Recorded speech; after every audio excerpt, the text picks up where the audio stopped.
বেগুনকোদরের হনুমান মূর্তি ভাঙচুরের ঘটনায় গ্রেপ্তার 4 জনকে তোলা হলো পুরুলিয়া জেলা আদালতে।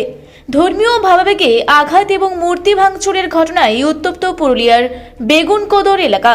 গত সোমবার রাতে বেগুনকোদর ও মুরগুমা সহ পার্শ্ববর্তী এলাকার বেশ কিছু গ্রামে হনুমান মূর্তি ভাঙচুর এবং দুর্গা প্রতিমায় কালি লেপে দেওয়ার অভিযোগ ওঠে।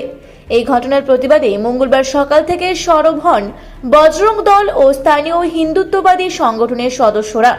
দফায় দফায় বিক্ষোভ চলে বেগুনকোদর বাজার ও স্থানীয় পুলিশ ফাঁড়িতে। দাদা বিক্ষোভ তো চালাতে হবে, কারণ আজ ধর্মের এইরকম যদি প্রত্যেকটা গ্রাম হয়, কাল দিন তো ঘরে ঘরে হবে, তখন হিন্দু যাবে কথা, সনাতন বাঁচবে কি করে? কোনটা হিসাবে থাকবো আমরা, কোনটা নিয়ে থাকবো? আমাদের আস্থা ওইটাই তো আছে। সামনে শ্রী রামনবমী আসছে, আর এখন যদি মূর্তি ভাঙা হয়, কাল দিন এবার আরও কোনো এরকম প্রোগ্রাম আসবে, কোনো পূজা আসবে, পার্বণ আসবে, তখন এরকম হবে। যদি হিন্দু সব এরকম চুপচাপ থাকে আর এরকমভাবে কোনো অ্যাকশন না নেয়, তো আনেবেলা দিনে আমরা মৃত্যু হবে ঘরে বসে বসে। ঘটনার গুরুত্ব বিবেচনা করে দ্রুত তদন্তে নামে কোটশিলা থানার পুলিশ। সিসিটিভি ফুটেজ ও স্থানীয় সূত্রের খবরের ভিত্তিতে বুধবার পুলিশ 4 জনকে গ্রেপ্তার করে। ধৃতরা হল গড্ডু মাহাতো, অবিনাশ মাহাতো, কৃপানাথ মাহাতো এবং কিরিটি মাহাতো। বুধবারই ধৃতদের পুরুলিয়া জেলা আদালতে পেশ করা হয়েছে।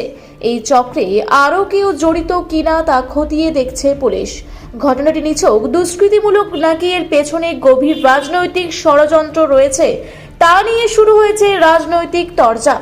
ঘাসফুল শিবিরের দাবি, ধৃতরা বিজেপির সমর্থক, ভোটের মুখে রাজনৈতিক মেরুকরণ ও ফায়দা লুটতেই পরিকল্পিতভাবে এই ঘটনা ঘটানো হয়েছে। আজ এলাকার মানুষ সেটা বলছে, এলাকার মানুষ এই গাড্ডু মাহাতমে বিজেপি কর্মীকে পুলিশের হাতে তুলে দিয়েছে, পুলিশ তদন্ত চালাচ্ছে। তবে আমরা এটাই বলবো, মানুষ সচেতন থাকুক এবং হিন্দুত্ববাদী সংগঠনের যারা কার্যকর্তা আছে তাদেরকেও একটা বার্তা দিতে চাই যে আপনারা ঠিক করুন যে আপনারা হিন্দুত্বের জন্য লড়বেন নাকি আপনারা বিজেপির জন্য লড়বেন। যদি আপনারা হিন্দুত্বের জন্য লড়তে চান তাহলে দলমত নির্বিশেষে এই যে নক্কারজনক ঘটনা, আমাদের দেবদেবীর উপর আক্রমণ, তার প্রতিবাদ করুন। গেরুয়া শিবির এই অভিযোগ সম্পূর্ণ অস্বীকার করেছে। তাদের পাল্টা দাবি, এই ঘটনার সাথে দলের কোনো সম্পর্ক নেই। এলাকায় জল্পনা ছড়িয়েছে যে ধৃতরা কর্মী নেতা অজিত প্রসাদ মাহাতোর সমর্থক হতে পারেন। আগামী নির্বাচনের প্রাক্কালে এই ঘটনা বিশেষ তাৎপর্যপূর্ণ হয়ে দাঁড়িয়েছে। জয়পুর আসনে কর্মী নেতা অজিত প্রসাদ মাহাতোর ছেলে বিশ্বজিৎ মাহাতোকে বিজেপি প্রার্থী করায় দলের অন্দরে ক্ষোভ তৈরি হয়েছে।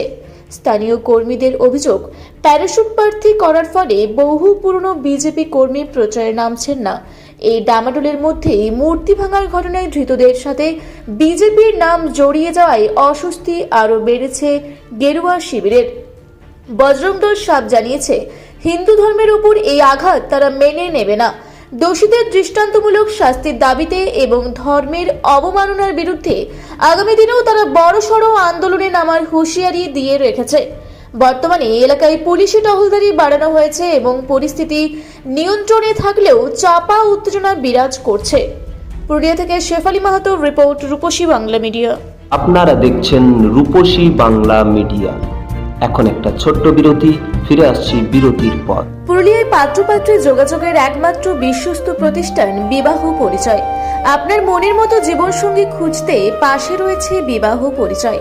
তাই আর দেরি না করে আজই যোগাযোগ করুন বিবাহ পরিচয়। Municipality commercial complex, 2nd floor, Chaibasa road, opposite PWD office, Purulia. Mobile নম্বর 9232440272। ফিরে এলাম বিরতির পর। আপনারা দেখছেন রূপসী বাংলা মিডিয়া।